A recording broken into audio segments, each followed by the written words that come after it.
Pi est un grand voyageur du temps, de l'espace et des sciences.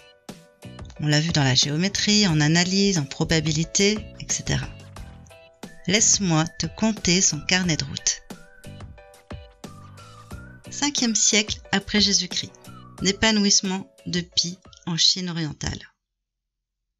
Zhu Zhongxi exploita cette méthode des périmètres avec un polygone à 24 576 côtés.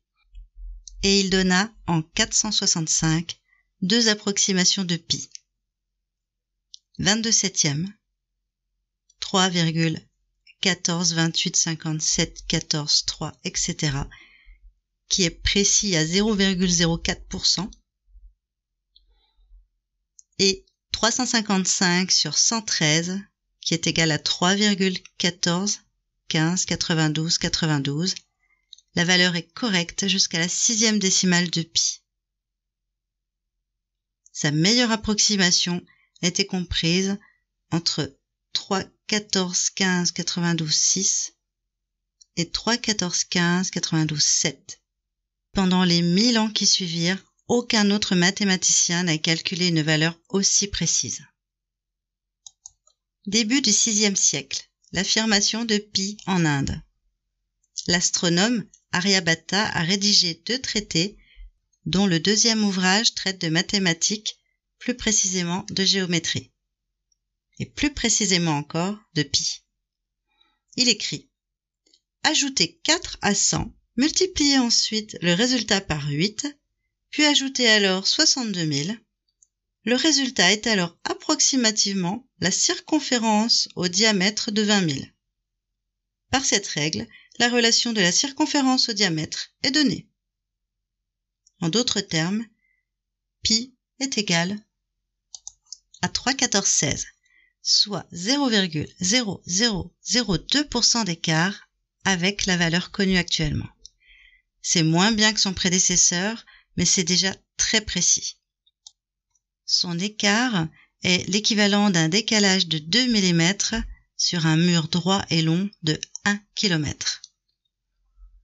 Son traité n'explique pas sa méthode aboutissant à ce calcul, mais il est supposé par les historiens que Aryabhata l'a obtenu en calculant le côté d'un polygone régulier inscrit à 384 côtés.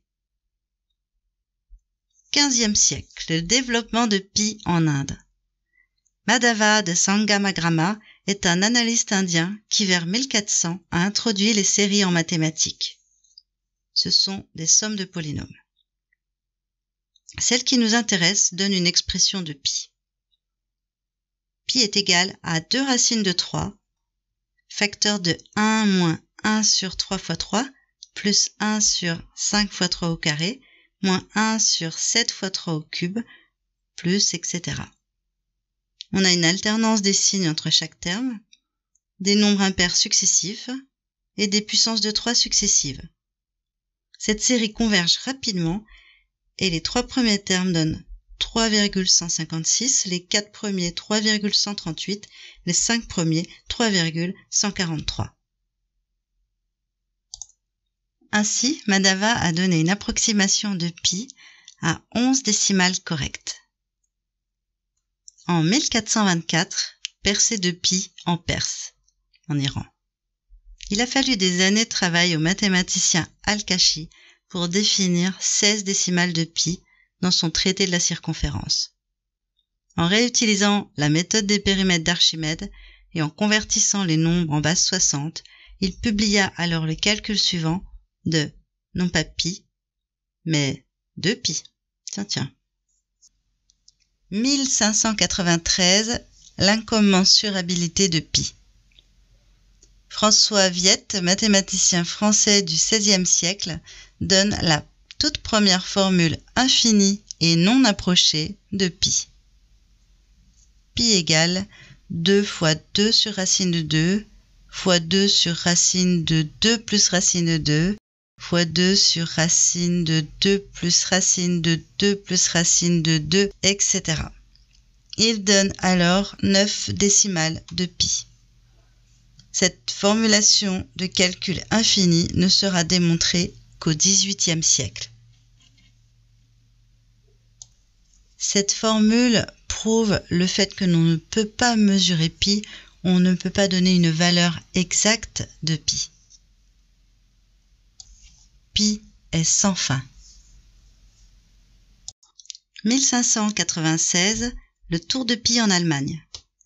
Ludolf van Soelen, toujours avec la méthode des périmètres, a trouvé 20 décimales justes de pi, puis grâce à un polygone à 2 puissance 64 côtés, plus de 10 milliards de côtés, van Soelen donne 35 décimales justes de pi. 1647, baptême de pi en Angleterre. C'est la première fois que cette constante se voit nommée. William Oughtred lui donna la première lettre grecque du mot périmètre, en la mémoire d'Archimède. 1706, confirmation de pi au Royaume-Uni. Le symbole pi apparut la première fois au Pays de Galles dans le livre écrit par William Jones, un professeur de mathématiques peu connu. La même année, en Angleterre, John Machin calcula 100 décimales du nombre pi grâce à la formule qu'il a élaborée. Pi égale 16 arctangente de 1/5 moins 4 arctangente de 1 sur 239. Arctangente est la fonction réciproque de la fonction tangente. C'est-à-dire que pour des valeurs bien choisies de x et y, si tangente x égale y, alors arctangente de y est égal à x. La même année, pi se hasarde en Côte d'Or. L'aiguille de Buffon est une expérience statistique menée par le comte de Buffon, un bourguignon qui était très connu pour son métier de naturaliste. Il publia Mémoire sur le jeu du franc-carreau et y présenta le problème de l'aiguille. À distance, il laissa tomber des aiguilles longues comme la largeur des lames de son parquet, l'aiguille pouvant tomber à cheval sur 2 lames de parquet ou bien être sur une seule lame. Il s'intéressa au nombre de fois qu'une aiguille se trouva à cheval sur 2 lames. Son résultat approchait 64%. Mais lui, il préféra y voir 2 sur pi.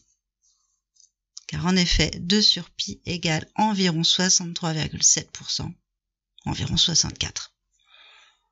Ainsi, il introduisit pi en probabilité. N'est-ce pas tiré par les cheveux? On ne voit pas bien ce que pi peut venir faire dans les statistiques liées à des lignes parallèles, où même le cercle n'apparaît pas. Et pourtant, voici la démonstration simplifiée de son résultat. Quelle que soit sa forme, le nombre d'intersections d'une aiguille avec le bord des lames est proportionnel à sa longueur. Notons-la 2a. Et elle est inversement proportionnelle à la largeur des lattes. Notons-les 2b. Le nombre d'intersections peut s'écrire k fois a sur b. K étant une constante que nous allons rechercher. Et pour trouver la valeur de k, mettons-nous dans la situation particulière d'une aiguille circulaire de diamètre 2b. Donc de longueur, pi fois le diamètre, pi fois 2b. La longueur de l'aiguille 2a vaut aussi pi fois 2b, d'où 2a égale pi fois 2b, a égale pi b. Cette aiguille circulaire coupe alors exactement 2 fois les raies, quelle que soit la façon dont elle tombe. À ras ou à cheval. Le nombre d'intersections étant égal à 2, 2 égale ka sur b. Je remplace a par pi b. 2 égale kpi. D'où k égale 2 sur pi. C'est QFD. 1739. De l'ère suisse pour pi. De nombreuses expressions de pi voient le jour à la fin du XVIIe et au début du XVIIIe siècle, mais la plus belle, car la plus simple, est peut-être celle du Suisse Léonard Euler, qui exprime à pi ainsi. Plus on y met de termes et plus on se rapproche de la valeur de pi. Ce résultat le rendit instantanément célèbre, mais Que fait ce pi carré avec les carrés des entiers? Nous venons de quitter la géométrie. 1767, l'irrationalité de pi en République de Mulhouse. Jean-Henri Lambert fut un mathématicien de Mulhouse qui a démontré que le nombre pi ne peut pas s'écrire comme le quotient de deux nombres entiers. Il n'appartient pas à l'ensemble Q. Pi n'est pas un nombre rationnel, pi est irrationnel. 1778, l'intégration de pi en Angleterre. Pi fait son entrée dans le monde de l'analyse mathématique grâce à John Wallis. Sa formule, dite du produit de Wallis, donne pour pi la valeur 2 fois, entre parenthèses, 2 sur 1 fois 2 sur 3 fois 4 sur 3 fois 4 sur 5 fois 6 sur 5 fois 6 sur 7 fois 8 sur 7 fois 8 sur 9, etc. Sa démonstration tient en un calcul d'intégrale. Une intégrale, c'est la somme d'un très grand nombre de surfaces très petites. Et c'est utilisé pour calculer l'aire de surface aux allures biscornues. Partant d'un cercle de rayon 1, nous savons que son aire est pi r carré, soit pi fois 1 au carré, donc pi. L'équation d'un cercle de centre, l'origine du repère et de rayon 1 est x carré plus y carré égale 1, d'où y égale racine carrée de 1 moins x au carré. Cette fonction, appelons f de x égale racine carrée de 1 moins x au carré, c'est la fonction qui dessine la partie supérieure du cercle entre moins 1 et 1. Incluant sous ce demi-cercle des rectangles de plus en plus fins, l'aire totale des rectangles se rapproche de l'aire du demi-disque, c'est-à-dire pi sur 2. En analyse, on symbolise ce calcul ainsi. Pi sur 2 égale somme ou intégrale de moins 1 à 1 de racine carrée de 1 moins x au carré dx.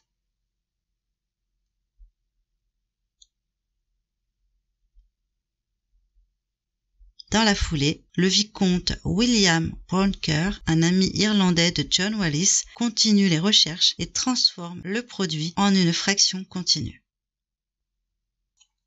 Pi chez le prince des mathématiciens.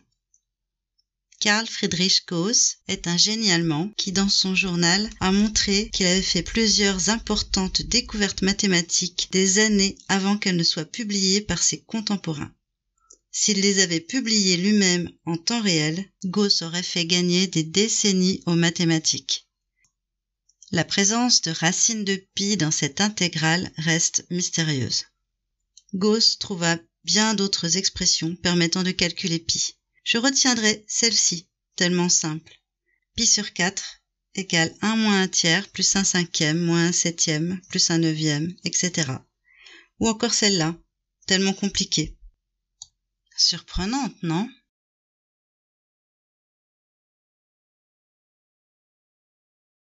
En 1853, le mathématicien britannique William Shanks, après 15 longues années de recherche consacrées au calcul de pi, donna le plus grand nombre de décimales de pi. Il publia l'ouvrage « Contribution aux mathématiques » comprenant principalement la rectification du cercle. Il donne à ce moment-là 607 décimales de pi, puis en 1873 707 décimales, dont on le verra plus tard 527 étaient correctes.